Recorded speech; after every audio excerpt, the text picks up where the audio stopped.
Wake me up, some breathing evidence, it's time to leave. This is part 2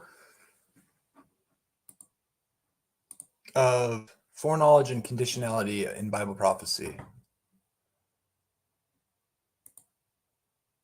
Conditional prophecy in recent Adventist writings. The 1974 North American Bible Conferences briefly touched on the subject of conditional prophecy in 4 of its presentations. It was affirmed that Adventists always have held to the principle of conditional prophecy.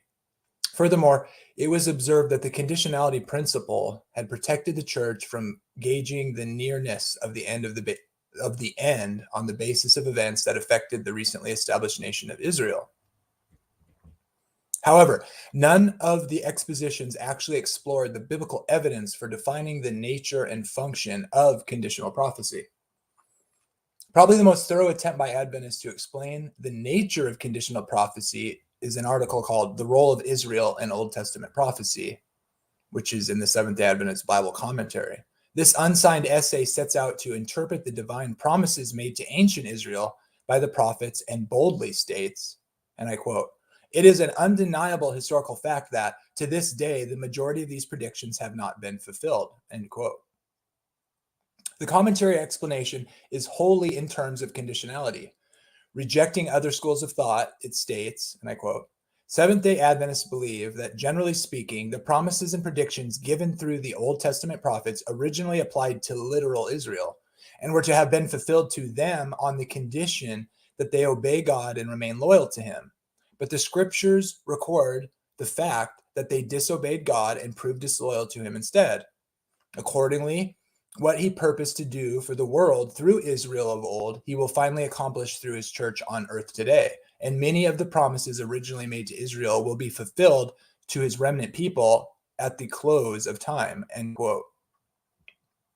The body of the article develops the 5 ideas of this principle. Israel is God's chosen people, the ideal, how the plan was to operate, and Israel's failure to carry out God's plan, why Israel failed, and spiritual Israel as a replacement of literal Israel. As a conclusion, the article sets out rules for approaching the study of Old Testament prophetic passages. 4 suggestions are given. The prophecy is to be examined in its entirety, that its meaning to the people of its own time may be determined. Conditional aspects of the prediction should be ascertained. The application of the prophecy made by later inspired writers must be observed. And the significance of the passage, its message for today, is to be sought. By far, the most fascinating aspect of this article is its portrayal of the what might have been. It pictures an obedient nation of Israel even after the exile and focuses on the world's attention. This nation prepares the whole world for the coming of the Messiah. Messiah comes, dies, rises again, with Jerusalem as a great missionary center to set the earth ablaze with the light of truth in one grand final appeal to those who have not yet accepted the invitation of divine mercy. After the final call, those who refused allegiance to God would unite in efforts to take Jerusalem, but God would wipe them out, leaving a world of obedient subjects of Yahweh. There is no second coming in this scenario. There is no millennial period or New Jerusalem. The envisaged time span is short. The first advent is soon followed by the establishment of Messiah's eternal kingdom. This portrayal of the future, the might have been, forms the thrust of the entire article. It is the result of the rigorous application of the conditionality principle. It comes as a shock to the reader, then, to find at the very close of the article an insertion of an explanatory sentence enclosed in parentheses to the effect that some prophecies may apply exclusively to our own day. The sentence, standing in direct contrast to the thesis of the essay, states, "This rule does not apply to the portion of the book of Daniel that the prophet was bidden to shut up and seal, or to other passages whose inspiration may have limited exclusively to our own time." Apparently, the conditionality principle has to be modified at some point. Indeed, the major criticism to be raised against the article is that it has oversimplified the interpretation of prophecy. Its hermeneutic is too wooden, too speculative. It takes a valid idea, but has pressed it to the point where the thesis no longer becomes tenable. Several other articles in the commentary deserve brief mention. In History of Interpretation of Daniel, the conditionality principle does not figure prominently. In conflict with the thesis of the former article, we read of the determining hand of God in history and his control of world affairs, of the timetable of the centuries, the sealed portion of Daniel concerning the last days, and 1260 actual years in the Christian era are prophesied in Daniel 7. The comments on Deuteronomy 18:15 suggest 4 classes of prediction relating to the immediate historical situation, exclusively to the Messiah, to the remote future or Christian era, or having dual application. This discussion also touches on the matter of God's foreknowledge. The SDA Bible Dictionary article on prophet gives general suggestions for interpreting Bible prophecy. A document prepared more recently for consideration by the Sanctuary Review Committee in 1980 demonstrates a thoroughgoing application of the conditionality idea to all Bible prophecy. Although the study involves several hermeneutical foci, conditionally plays a major role. It builds on the SDA Bible Commentary article on the role of Israel in Old Testament prophecy, but does not back off, as the commentary article does, from the book of Daniel. Old Testament and New Testament, general prophecy and apocalyptic, the 2300 days in the second coming, all predictions are treated consistently under the rubric of conditionality. It's not our purpose to embark on an extended critique of this document. We may observe that the work does have the merits of a rigorous consistency, at least an application of conditionality as a hermeneutical key to interpreting biblical prophecy. The dual fulfillment, 2 foci model that applies to various prophecies in the general prophecy category. General prophecy, sometimes designated as classical prophecy, is concerned primarily with the prophet's own time and occasionally with the end time. On the other hand, apocalyptic prophecy sees history as a continuum culminating in the final events of earth. Although the paper just cited does not address conditional prophecy specifically, the distinction drawn between these 2 kinds of prophecy is important for establishing a sound hermeneutic for interpreting apocalyptic prophecy. Several conclusions emerge from our study of Adventist literature on the interpretation of Bible prophecy. 1. Conditionality as a principle for interpreting biblical prophecy is basic to Adventist hermeneutics. 2. This principle, in fact, sets us apart from other Christians in the interpretation of Bible prophecy. 3. While Adventists assume conditionality in their hermeneutics, there has been no fully satisfactory elaboration of the principle. 4. The attempt to apply rigorously the conditionality principle as the key to Bible prophecy runs into difficulties. 5. The relationship of conditionality to God's sovereignty and foreknowledge has not been worked through. 6. The impact of the type of prophecy, general or apocalyptic, on conditionality has not been taken up. With these previous Adventist discussions as background, we may pursue our task more intelligently. We are now ready for a more precise understanding of conditional prophecy. Classifying biblical prophecy. In an attempt to clarify our understanding of conditional prophecy, we first need to classify biblical predictions. Leaving aside for the moment biblical apocalyptic, we may, I think, discern at least 4 groups or categories. Predictions to Israel that arise out of a covenant context. Probably the large majority of predictions that fall under general prophecy belong here. The 8th and 7th century BC prophets rebuke the people of Israel for their sins, calling them back to Yahweh, warning them of impending doom because of their unfaithfulness to the covenant. The first chapter of Isaiah provides a classic illustration. Israel is arraigned before God, who calls heaven and earth to witness.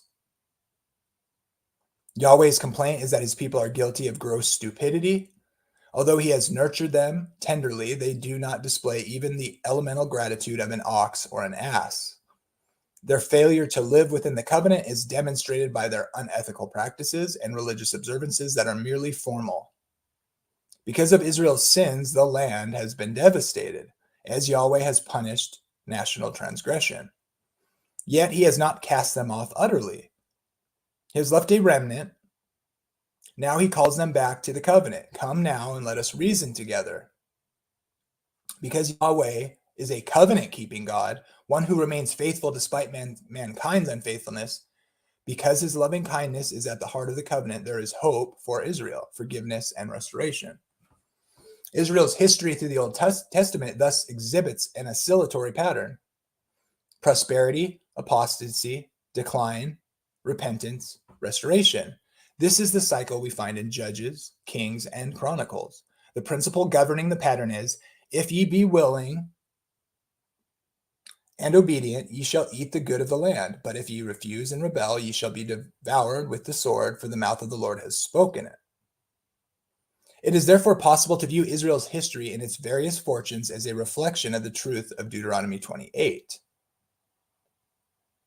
which I'll briefly quote. And it shall come to pass, if thou shalt hearken diligently unto the voice of the Lord thy God, to observe and to do all his commandments, which I command thee this day, that the Lord thy God will set thee on high above all the nations of the earth. And all these blessings shall come upon thee, if thou shalt hearken unto the voice of the Lord. This passage sets out the two ways that lie before the young nation. If the people will hearken diligently unto the voice of the Lord thy God, to observe and to do all his commandments, they will be blessed richly, materially, nationally, spiritually. If, however, they are unfaithful to the covenant provisions, terrible curses will come upon them until Israel is a byword among the nations. Over and over again, the prophets speak to a sinful nation in terms of these blessings and cursings. Are their words, however, to be considered predictive prophecy? That the element of conditionality is present is self-evident. The people's response determines the outcome. That the words are prophecy in the sense of a message from Yahweh is also true. The prophets are conscious of a divine impelling. But we should not consider each message predictive prophecy in the sense of disclosing a future otherwise unknown. Rather, they are applying the law of the covenant, something as fixed as Yahweh himself. The element of prediction here is no stronger than in a New Testament parallel.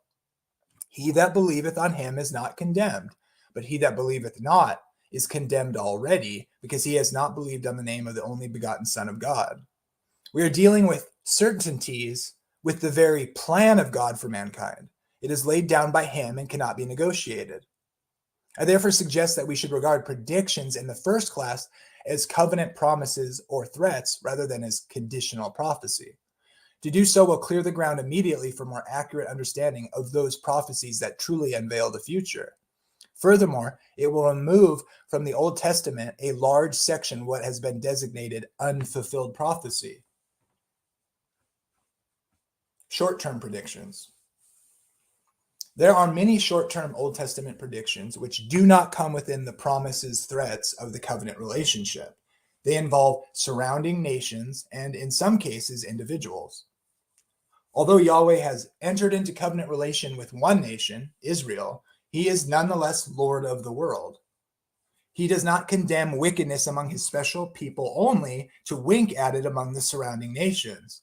Therefore, they too come under judgment. The predictions concerning Israel's neighbors are not as clear-cut in interpretation as the covenant promises threats to Israel, however. We must now consider conditionality in tension with divine sovereignty. The Jonah case provides the sharpest example of conditionality, as we have already seen. The change in the people leads to a change in the divine plan. The final verse of the book underscores the character of Yahweh, which ensures both justice and mercy in all of his dealings. And should I not spare Nineveh, the great city, wherein are more than 6,000 persons that cannot discern between their right hand and their left hand, and also much cattle? Jonah 4:11, King James Version. Yahweh does not destroy capriciously. Although Israel's neighbors are outside the covenant, the God of all the earth will deal justly in whatever he brings upon them. We may be sure that when a nation goes down to ruin, it is ultimately because of its gross wickedness. The example of Nineveh is not typical of the prophecies concerning the nations, however. From Isaiah to Malachi, there is no other instance of a prophet's being sent to deliver in person the word of doom. How the nations heard the divine threatenings, sometimes through ambassadors at times. You can see examples of that in Isaiah 21 or Jeremiah 27. Or if they always heard, we are not told. The manner in which we find these dire predictions is often in the setting of divine certainty. Yahweh has determined that retribution cannot be delayed. Consider two striking examples from Isaiah's predictions about the nations. In chapter 10, we meet the dramatic, O Assyrian, the rod of mine anger, and the staff in their hand is my indignation. Here, Assyria is God's appointed instrument to chastise Israel. But haughty Assyria itself will come to an end after the divine purpose is fulfilled. With this prediction, we have gone beyond conditionality and are in the realm of divine sovereignty. The second example is that of Cyrus. He's a heathen king called by name before his birth so that Yahweh's plan to restore Israel from Babylonian captivity may come to fruition. Is this a conditional prophecy? Is it not rather to be interpreted in terms of God's foreknowledge and sovereignty? We do not find as many short-term predictions in the New Testament, but there are some. Agabus foretells the famine in Acts 11:28. The friends of Paul foresee by the Spirit the bonds that await him in Jerusalem, Acts 20:21. The most significant short-term predictions, however, is the fall of Jerusalem and the destruction of the temple. Luke 21, Matthew 24, Mark 13. Conditionality is mentioned in some of these predictions. With Paul, the only if lies in the decision to go or not to go to Jerusalem. There is no hint that the impending fall of Jerusalem is conditional. The question is only, when shall these things be? Matthew 24:3. It is obvious, therefore, that when interpreting short-term predictions outside the covenant provisions, we cannot confine our consideration merely to the principle of conditional prophecy. Indeed, conditionality may not, in fact, be a significant element in the interpretation. Long-term predictions. Our remarks here are in the context of general prophecy. We consider later the question of apocalyptic. We agree with the observation that general prophecy focuses on the prophet's own times. Occasionally, however, we find long-term predictions, those that have to do with the very end of time. The expression, the day of the Lord, is a case in point. This term signifies God's judgment on a city or nation. It is the day of retribution when justice can no longer be withheld. Well, the day of the Lord usually refers to impending doom for the nation of Israel. It gradually takes on a wider aspect. It comes, in some prophecies, to indicate the end of all things, as Israel's punishment is extended on a cosmic scale. Here's some examples. And it shall come to pass in the last days that the mountain of the Lord's house shall be established in the top of the mountains and shall be exalted above the hills, and all nations shall flow from it. Or, they shall cast their silver in the streets, and their gold shall be removed. Their silver and their gold shall not be able to deliver them in the day of the wrath of the Lord. They shall not satisfy their souls, neither fill their bowels, because it's the stumbling block of their iniquity. It is out of such consideration that some passages in general prophecy may be seen to have dual application. Well, in their original context, they had a message that addressed the people of Israel. They also apply to conditions at the close of human time, when the judgments on Israel are painted on a worldwide canvas. We cannot use a principle of simple conditionality in interpreting such prophecy. The eschatological flavor takes them beyond the covenant promises threatenings motif. If we may hold rightly that such threats to ancient Israel were conditional, it is certain that their application to the end time is not conditional. The New Testament contains many apparently long-term predictions. It is difficult to know how long is the period envisaged by New Testament writers, since the New Testament contains such a strong note of imminence. This question also draws us into the apocalyptic portions of the New Testament, an area where we will take up shortly. Leaving aside Mark 13 and Revelation, however, it is clear that the New Testament predicts developments that will affect the church. For example, the man of sin is to arise before the second coming. There is to be a falling away. Perilous times are to arise. Persecutions will increase. And the supreme happening, the event of all events is the return of Jesus in the clouds. This event permeates the entire New Testament, not merely its apocalyptic parts, imbuing its message with hope and expectation. Here's some verses to back that up. Let no man deceive you by any means, for that day shall not come, except that there cometh falling away first, and that man of sin be revealed, the son of perdition. 2 Thessalonians 2:3. For I know this, that after my departing shall grievous wolves enter in among you, not sparing the flock. Also of your own selves shall men arise, speaking perverse things to draw away disciples after them. Acts 20:29 and 30. This know also, that in the last days perilous times shall come, for men shall be lovers of their own selves, covetous, boasters, proud, blasphemers, disobedient to parents, unthankful, unholy, without natural affection, truce breakers, false accusers, incontinent, fierce, despisers of those that are good. There's good people. Can you believe that? He says there's good people. And these people will despise those that are lovers of the good. Traitors, heady, high-minded, lovers of pleasure more than lovers of God, having a form of godliness, but denying the power thereof. From such turn away. For of this sort are they which creep into houses and lead captive silly women laden with sins, led away with diverse lusts, ever learning and never able to come to the knowledge of the truth. Now as Jannes and Jambres withstood Moses, so do these also resist the truth. Men of corrupt minds reprobate concerning the faith, but they shall proceed no further, for their folly shall be their end. Man, what a moralist Paul is. Doesn't he know the law's done away with, and only that just makes a bunch of fake people that pretend to be something they're not? Jesus did away with all that. Sarcasm. Beloved, think it is not strange concerning the fiery trial which is to try you, as though some strange thing happened unto you. The conditionality principle is nowhere in evidence in these long-term predictions. These prophecies come with the ring of the divine foreknowledge. As such, they are presented as inevitable. Although none but the Father knows the precise date of the parousia, the event is fixed, altogether sure.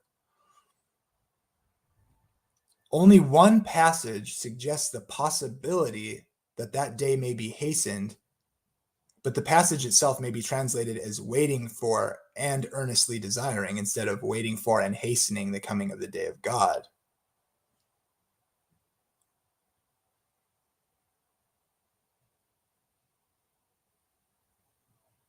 That is, looking for and hastening into the coming of the day of God, wherein the heavens shall being on fire shall be dissolved, and the elements shall melt with fervent heat. This passage can be understood as possibly having a conditional notion to it, meaning, depending on our response, could elicit a different trajectory of time, but that could be disputed. Okay, so predictions of the first advent of Christ. Paul wrote to the Galatians, when the fullness of time was come, God sent forth his son. What do his words connote? That the first coming of Christ, the incarnation, was not by chance. Rather, it was according to God's own wisdom. Even though sincere followers of God had awaited Messiah's appearance for centuries, God had his own timetable. When the time had come fully, he appeared. Church historians have often drawn attention to the way the world had been prepared for the birth of Jesus. Beyond this, however, we should recognize the divine outworking of the plan of salvation. The coming of the Messiah, the seed of Abraham, in whom all nations of earth would be blessed, is clearly part of the covenant promises made to Israel. Yet it transcends the covenant, since the Messiah is for all nations, not just Israel. And that transcending the conditional principle that rules the covenant promises and threatenings is subjugated. Was Messiah's coming delayed because Israel had not prepared the world for him? We have no hint of it.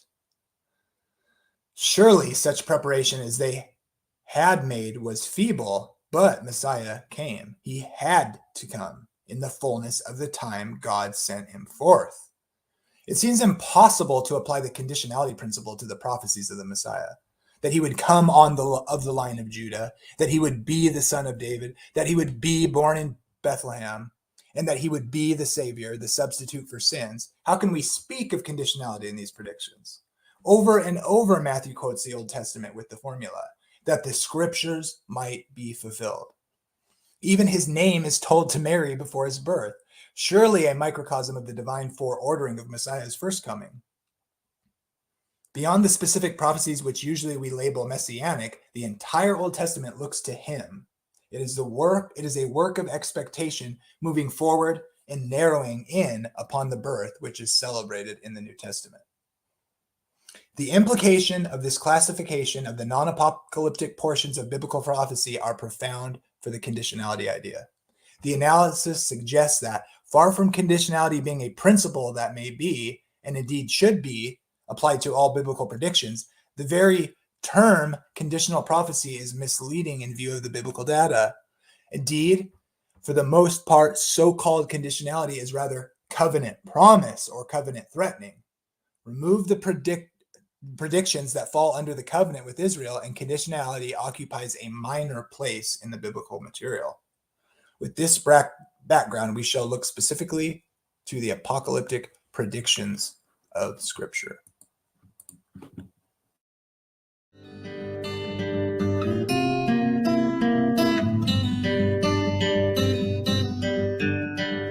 I just want more than the cold claw my own car keys to wake me up, some breathing evidence it's time to leave.